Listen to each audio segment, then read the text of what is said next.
Memang kita harus akui bahwa seorang profesor seperti Pak Ikrar Nussabakti adalah seorang profesor politik yang bisa kita jadikan tempat kita untuk belajar.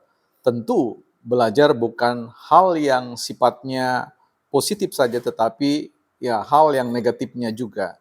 Karena menurut saya dalam pengamatan sejauh konten yang disampaikan sampai hari ini, kelihatannya beliau kehilangan apa yang disebut dengan sentuhan keprofesoran. Seorang profesor politik yang menurut saya perlu kembali sekolah, belajar politik di era yang sekarang ini. Kita akan bahas di Bukan Partai Politik. Selamat datang semua teman-teman BPP di Bukan Partai Politik, sebuah ruang publik, sekolahnya publik, bukan sekolahnya partai, tempat kita bersama-sama belajar untuk meninggikan kemampuan kita di dalam berargumentasi, bukan meninggikan suara, apalagi memaki. Ya. Don't raise our voice, emotion, but argument.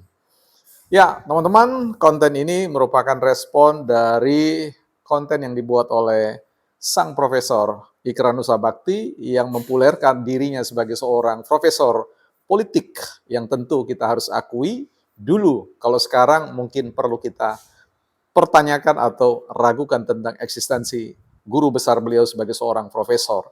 Karena ketika kita mengamati konten-konten yang disampaikan, ini agak sedikit jauh panggang daripada api. Apa yang pernah kita pelajari tentang desain ilmu atau konstruksi ilmu politik sepertinya agak sedikit bias ya, atau mungkin secara ekstrim kita katakan sudah keluar dari konteks yang kita harapkan. Nah, di dalam konten yang beliau sampaikan di situ kita melihat bagaimana beliau mengundang ya publik untuk belajar politik dalam ruang yang menurut saya mesti kita masuki secara penuh kehati-hatian, karena bagaimanapun seperti yang saya katakan tadi banyak ada beberapa hal yang bisa kita pelajari, kita petik manfaatnya dari apa yang beliau sampaikan, tetapi menurut saya lebih banyak yang mungkin perlu kita pertimbangkan ulang daripada saya mengatakan kita tolak.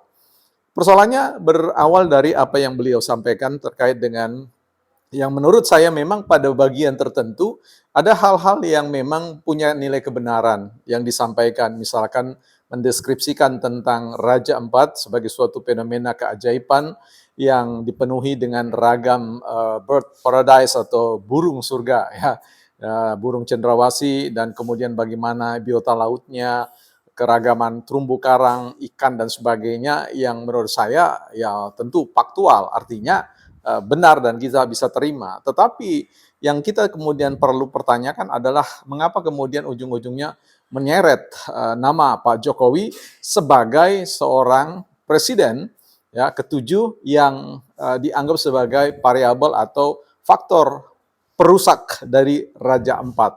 Dan inilah yang kemudian menurut kita perlu kita imbangi dengan menghadirkan sebuah perspektif yang sebenarnya kita harapkan datang dari seorang guru besar ya, sebagai sosok yang harapannya sangat berhati-hati di dalam mengeluarkan satu statement ya. Kalau hari ini kita lihat guru-guru besar tertentu, saya quote ya, oknum ya, bukan semua guru besar, karena banyak guru besar yang kita hormati dan mereka sangat tahu kapan harus bertutur, karena mereka menggunakan prinsip bahwa lebih banyak, jauh lebih baik banyak mendengar daripada berbicara. Itulah keunggulan guru-guru besar kita.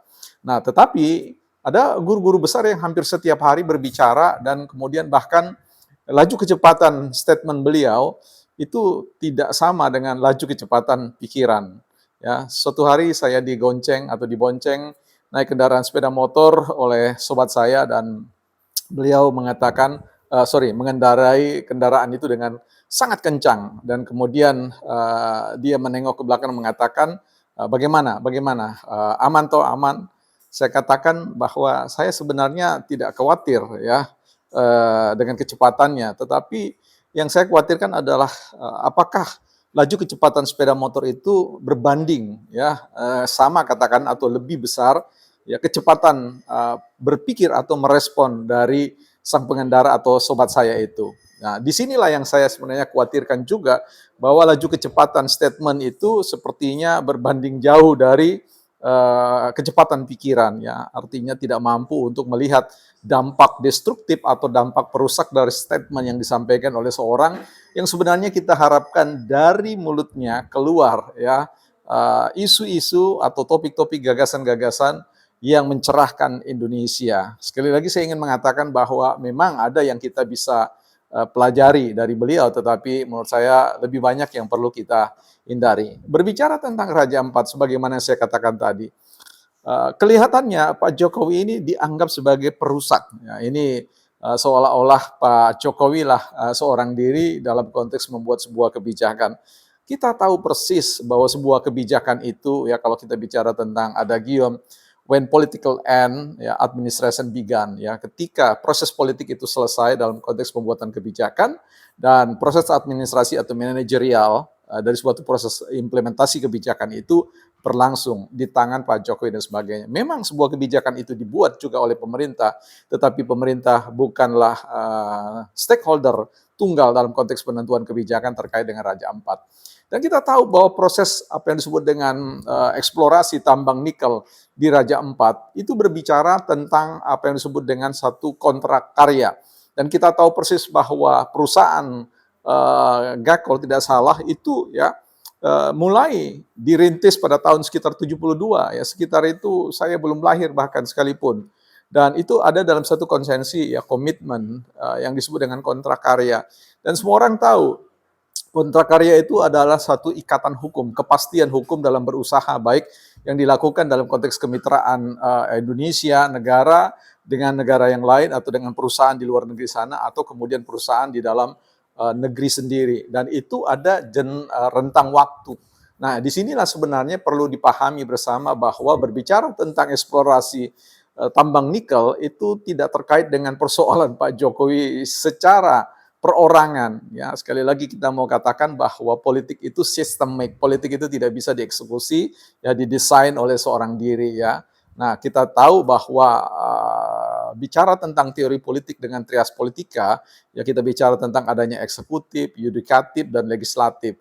Nah, tidak ada suatu kebijakan yang kemudian tidak melibatkan eksistensi kesemuanya, ya terutama ketika kita bicara tentang konsensus bersama dengan sistem ketatanegaraan kita yang terkait dengan tugas atau fungsi legislatif ya yang ikut serta dalam konteks menyetujui ya bahkan mempertanyakan, mengevaluasi semua kebijakan-kebijakan yang dibuat oleh pemerintah, dalam hal ini adalah eksekutif. Jadi ketika Profesor Ikrar Nusa Bakti mau menjelaskan tentang ya bagaimana fenomena faktual di Raja Ampat terkait tentang apa yang saya katakan ya broad paradise-nya ya bicara tentang ragam kekayaan, itu bicara tentang kebenaran. Yes, ya kita harus sepakat itu. Tetapi kalau bicara tentang siapa yang merusak, tunggu dulu ya. Ini tidak boleh kemudian di-share sedemikian rupa tanpa kita kemudian mempertimbangkannya.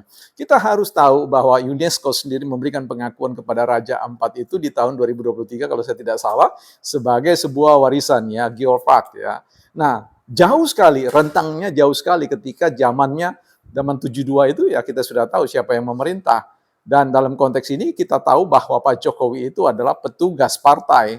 Nah, karena itu ya kalau kita ingin mencoba untuk mencari zero zoom ya atau game salah-salahan, ya kita harus lihat bahwa persoalan ini harus dibaca dan dianalisis secara sistemik. Tidak bisa dianalisis dalam konteks personal, apalagi kita lihat bahwa sang guru besar kita ini selalu berpikir tentang personal. Ya, satu person di Republik ini, apapun yang mau dibahas itu ujungnya adalah Jokowi. Dan terakhir beliau mengutip sebuah kutipan yang menurut saya agak lucu ya. Beliau mengutip tentang Ben Anderson tentang orang Indonesia juga harus memiliki ya semacam apa, bukan hanya mencintai Papua dan sumber daya Papua, tetapi mencintai orang-orang Papua. Saya kira rakyat Papua, masyarakat Papua sendiri bisa berbicara tentang hal itu, bagaimana kecintaan Pak Jokowi terhadap Papua. Dan itu tidak bisa kemudian ditolak tentang realitas dan kenyataannya. Jadi di sini Prof, saya harus mengatakan, saya ingin memberikan penilaian dalam skala 1 sampai skala 10, dari yang terbawah sampai yang teratas, dan saya ingin memberikan penilaian, yaitu dengan nilai, ya saya kira tidak perlu saya berikan nilai, biar saja sobat-sobat bukan partai politik yang memberikan penilaian tentang kinerja politik dari seorang Profesor Ikrar Nusa Bakti yang menurut saya perlu kita timbang kembali tentang statement-statement beliau, pikiran-pikiran beliau sebagai seorang guru besar. Ini menarik untuk kita timbang dan ikuti, bahwa pada isu-isu yang lain kita akan ikuti bagaimana pandangan pikiran dari seorang profesor terkait dengan Pak Jokowi, bukan partai politik.